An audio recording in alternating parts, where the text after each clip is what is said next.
동남아 최고 부자 나라 싱가폴. 싱가폴 사람의 인생은 초6대 결정된다? 한국 뺨치는 미친 교육열. 부자가 된 싱가폴. 그 뒤엔 이 사람이 있었다? 안녕하세요. 저는 경제닥터 박정호고요. 오늘 진단할 곳은 바로 싱가포르입니다. PD님은 싱가포르 크기가 얼마나 될 거라고 생각하세요? 제주도 정도? 아닙니다. 제주도에는 한 3분의 1 정도 되고요. 서울보다는 조금 큰 도시가 바로 싱가포르입니다. 그런데 싱가포르 하면 사실 아시아 지역을 대표하는 잘 사는 나라 중에 하나 이렇게 전 세계에서 꼽히거든요. IMF 기준으로 아시아에서 1인당 GDP가 가장 높은 나라는 바로 싱가포르입니다. 이렇게 잘 나가는 싱가포르. 지금의 싱가포르를 뒷받침하고 있는 것은 뜨거운 교육열이 있었기 때문입니다. 사실 우리나라도 교육열이 참 뜨거운 나라인데요. 그런데 싱가포르도 정말 어마어마합니다.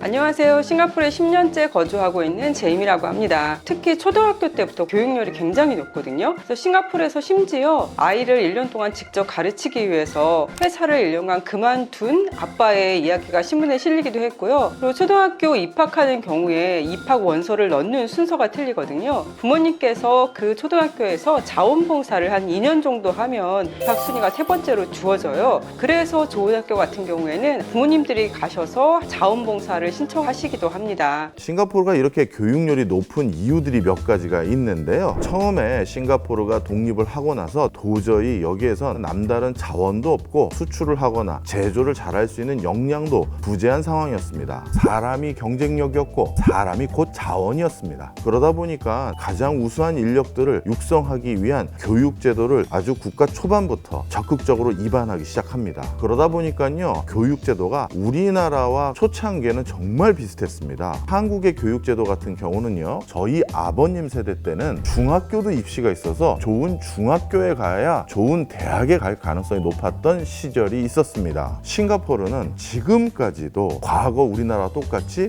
중학교 입시가 경쟁을 통해서 결정이 됩니다. 우리나라는 인생을 결정하는 시험을 고3 때 치르잖아요. 싱가포르는 초등학교 6학년 때 치릅니다. 실질적으로 싱가포르 사람의 인생은 초등학교 6학년 때 결정된다 라고 해도 과언이 아니에요. 초등학교 졸업 시험부터 거의 우리나라 대학 입시와 같기 때문에 싱가포르 부모님들이 PSLE 시험을 굉장히 많이 신경을 쓰거든요. 그런데 이게 왜 그렇게 중요하냐? 그 시험의 성적에 따라서 중학교를 올라가게 되는데 어떤 중학교에 가느냐에 따라서 그 아이가 어떤 대학교에 갈 수 있는지가 판가름 난다고 믿기 때문입니다. 심지어 어느 정도까지 중요하게 사람들이 여기냐면요, 2020년도에 부모님들이 굉장히 많이 컴플레인을 해서 PSLE 기간 전날부터 최대한 공군 비행기를 띄우지 않는 그런 식으로 바뀌었습니다. 그리고 초등학교 졸업시험에 페일하는 아이들도 있습니다. 이럴 경우에는 6학년을 다시 한번 다녀요. 그러니까 초등학교 졸업시험인 PSLE를 재수하게 되는데요. 이런 경우도 아주 간혹 있기도 합니다. 그럼 이 싱가포르의 교육 경쟁력은 어느 수준일까요? 글로벌 인재 경쟁력 지수에서는 세계 2위 수준이고요. 아시아에서는 전체 1위를 차지하고 있습니다. 또한 세계적인 대학인 싱가포르 국립대학을 보유하는 등 고등교육 시스템에서도 남다른 성과를 보이고 있습니다. 싱가포르이 좋은 인재만 가지고 지금처럼 전 세계에서 가장 각광받는 경제도시가 될 수는 없습니다. 사실 후진국들이 경제적으로 도약하기 위해서 가장 크게 발목 잡는 요소가 하나 있는데요. 바로 부정부패입니다. 전 세계적인 기업들이 어떤 국가에 진출을 했을 때 가장 애를 먹는 게 그 나라 공무원들이 자신들에게 뒷돈을 제공해주지 않는 기업들에 대해서는 다양한 불편사항들을 일부러 만들어내는 경우들이 참 많습니다. 싱가포르는 국가가 발달하기 위해서 제일 먼저 이 부정부패부터 척결해야 된다는 생각을 갖게 됩니다. 그래서 1960년대부터요, 강력한 부패 방지법을 제정했고요. 이런 것들을 통해서 지금은 전 세계에서 싱가포르 관료만큼 가장 신뢰할 수 있는 관료가 없다라는 소리를 들을 만큼 싱가포르는 이렇게 관료 사회가 투명한 사회로 바뀌어버렸습니다. 싱가포르는 사실 한 사람이 오랫동안 장기 집권을 했던 국가 중에 하나죠. 바로 리콴유라는 수상이 장기 집권을 했는데요. 원래 통상적으로 1인이 이렇게 장기 집권을 하는 국가 같은 경우는 그 사람의 입김에 따라서 좌지우지 되는 경우가 많습니다. 그러다 보니까 이게 부정부패 아닌 부정부패로 인식되기 쉬운데요. 싱가포르는 리콴유라는 한 사람이 오랫동안 집권했음에도 불구하고 오히려 부정부패가 없어진 아주 전 세계에서 그 전례를 찾아보기 힘든 독특한 나라다, 이렇게 볼 수 있습니다. 그런데 여러분들 이렇게 한번 생각해 보세요.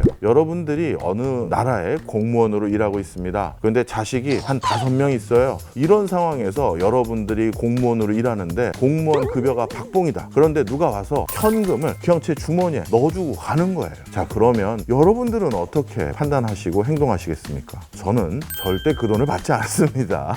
자, 그런데요, 아마 흔들리시는 분도 많을 거예요.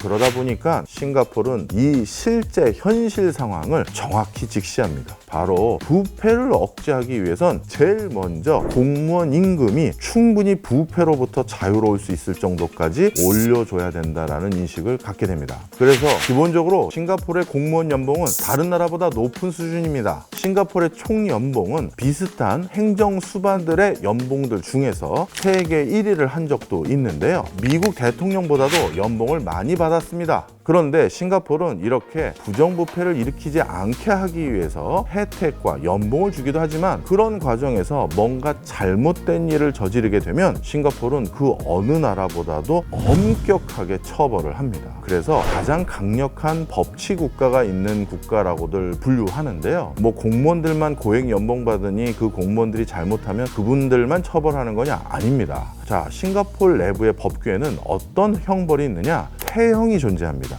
그리고 실내에서 나체로 있는 것도, 공중 화장실 물 안 내리는 것도, 공공장소에서 씹던 껌을 거리에 뱉는다든가 이런 것들조차도 법으로 금지하고 있습니다. 싱가포르에선 다른 사람의 와이파이 계정을 함부로 사용했다? 그랬다가는 3년 이하의 징역과 900만 원 가까운 벌금까지 매겨질 수 있습니다. 우리가 생각하기에는 그냥 에티켓 수준에 해당되는 거, 아유 죄송합니다, 다음부터 신경 쓰겠습니다 하면 될 일을 법에서 엄격하게 통제하는 국가가 싱가포르이다, 이렇게 보시면 되겠죠. 싱가포르라는 이 지역은 가난한 어촌 마을에 불과했습니다. 말레이시아로부터 강제 독립을 당했기 때문에 독립 후 리콴유는 이런 연설까지 했는데요. 저는 수백만 명의 목숨을 책임져야 합니다. 싱가포르는 살아남을 것입니다.